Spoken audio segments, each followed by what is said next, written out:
जो इंसान अपने कर्म के फल के प्रति आसक्ति को नहीं छोड़ सकते, वे मार्ग से कोसों दूर हैं। अपनी इच्छा की शक्ति से अपने आप को नया आकार दें, अपने आप को कभी भी स्वेच्छा से नीचा न होने दें। इच्छा ही आत्मा की एकमात्र मित्र है और इच्छा ही आत्मा की एकमात्र शत्रु है। जिन्होंने खुद को जीत लिया है, उनके लिए इच्छा एक मित्र है, लेकिन यह उन लोगों का दुश्मन है जिन्होंने अपने भीतर आत्मा को नहीं पाया है। सर्वोच्च वास्तविकता उन लोगों की चेतना में प्रकट होती है जिन्होंने खुद को जीत लिया है। शांत मन में, ध्यान की गहराइयों में आत्मा स्वयं को प्रकट करती है। स्वयं के माध्यम से स्वयं को देखकर एक आकांक्षी पूर्णता के आनंद और शांति को जानता है। कोई भी जो अच्छा काम करता है, उसका कभी भी बुरा अंत नहीं होगा, न तो यहां और न ही आने वाले युग में। गंभीर तपस्या और ज्ञान मार्ग से ध्यान श्रेष्ठ है। मुझ पर अपना मन लगाकर योग के अभ्यास से स्वयं को अनुशासित करो। मैं उन लोगों के लिए हमेशा मौजूद हूं जिन्होंने मुझे हर प्राणी में महसूस किया है। व्यक्ति जो चाहे बन सकता है, यदि वह विश्वास के साथ इच्छित वस्तु पर लगातार चिंतन करे। मन बहुत चंचल होता है, जो इंसान के दिल में उथल पुथल कर देता है। जैसे वे मेरे पास आते हैं, वैसे ही मैं उन्हें ग्रहण करता हूं। सभी पथ मानव को मेरी ओर ले आते हैं। इंद्रियों से मिलने वाला सुख पहले तो अमृत जैसा लगता है, लेकिन अंत में यह विष के समान कड़वा होता है। जब ध्यान में महारत हासिल हो जाती है, तो मन हवा रहित स्थान में दीपक की लौ की तरह अडिग रहता है। हे प्रिय पार्थ, तीनों लोकों में मेरे पाने के लिए कुछ भी नहीं है और न ही कुछ ऐसा है जो मेरे पास नहीं है। मैं अभिनय करना जारी रखता हूं, लेकिन मैं अपनी किसी जरूरत से प्रेरित नहीं हूं। कर्म मुझ पर इसलिए नहीं टिकते क्योंकि मैं उनके परिणामों से जुड़ा नहीं। जो लोग इसे समझते हैं और इसका अभ्यास करते हैं, वे स्वतंत्रता में रहते हैं। ज्ञान की भेंट किसी भी भौतिक भेंट से बेहतर है, क्योंकि सब कामों का लक्ष्य आत्मिक बुद्धि है। जैसे आग की गर्मी लकड़ी को राख कर देती है, वैसे ही ज्ञान की आग सभी कर्मों को भस्म कर देती है। अपना काम हमेशा दूसरों के कल्याण को ध्यान में रखकर करें। अप्राकृतिक कर्म बहुत तनाव पैदा करता है।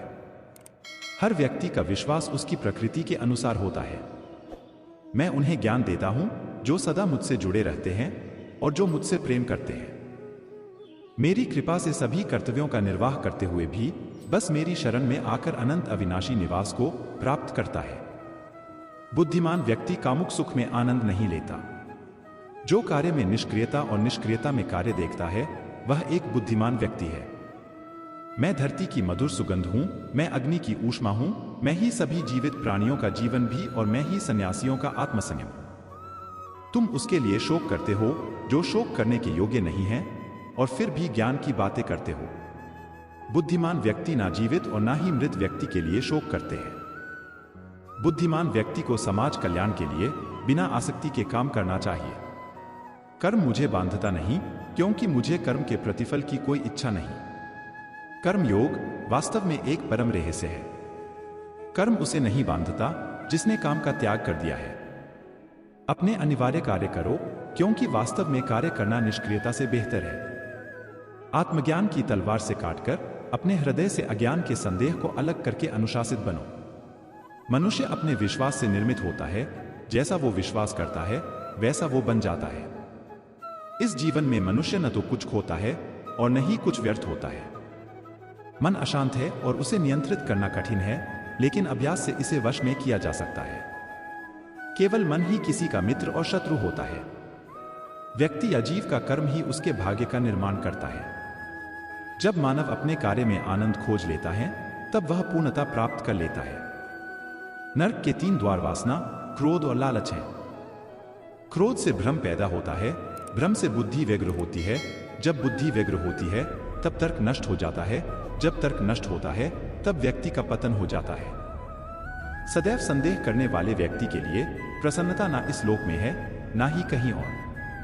मन की गतिविधियों, होश, श्वास और भावनाओं के माध्यम से भगवान की शक्ति सदा तुम्हारे साथ है और लगातार तुम्हें बस एक साधन की तरह प्रयोग करके सभी कार्य कर रही है।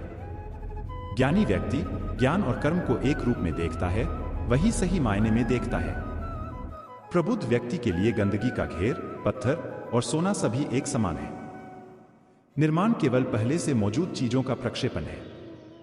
उससे मत डरो जो वास्तविक नहीं है, ना कभी था ना कभी होगा। जो वास्तविक है वो हमेशा था और उसे कभी नष्ट नहीं किया जा सकता। जन्म लेने वाले के लिए मृत्यु उतनी ही निश्चित है जितना कि मृत होने वाले के लिए जन्म लेना। इसीलिए जो अपरिहार्य है उस पर शोक मत करो। जो मन को नियंत्रित नहीं करते उनके लिए वह शत्रु के समान कार्य करता है। जो मन की खोज में लगे रहे वही सच्चे प्रेम को पाता है। अच्छा कर्म करने में ध्यान रखो, फल की चिंता मत करो। समस्त जीवों की एकता को समझो, तभी तुम स्वयं को पूर्ण मान सकोगे।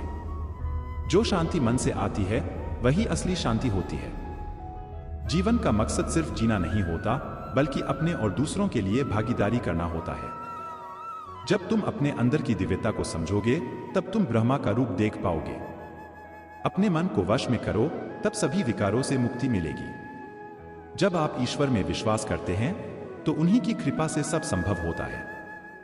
अगर तुम ईमानदारी से अपने कर्तव्य का पालन करोगे तो अंत में तुम्हारी विजय होगी। जो धर्म के लिए खड़ा होता है उसे सत्य का सहारा मिलता है। जब तुम अपनी कर्तव्य पर ध्यान केंद्रित करोगे तो तुम्हारा रास्ता स्पष्ट हो जाएगा। जब तुम दूसरों की सहायता करते हो तो तुम्हारी सच्ची सेवा होती है। संघर्ष और परिश्रम के माध्यम से ही सफलता प्राप्त की जा सकती है।